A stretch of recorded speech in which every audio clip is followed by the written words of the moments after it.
Когда меня спрашивают, что реально помогает от выпадения и ускоряет рост волос, я всегда советую одно и то же. Плюс 7 сантиметров за месяц на моих волосах.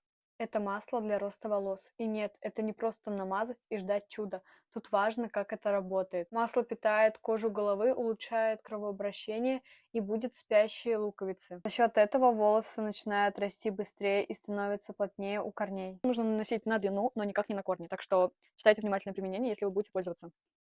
Наносим немного на руки, растираем и разносим по всей длине. Плюс она укрепляет длину, волосы меньше ломаются, а значит сохраняется длина. Я использую его регулярно, наношу на всю длину волос, делаю легкий массаж и оставляю перед мытьем. Именно за счет системности я увидела результат. Меньше выпадения, больше объема у корней и реально заметный рост. Поэтому, если хотите длинные плотные волосы, вот вам рабочий вариант. Артикул оставила в описании.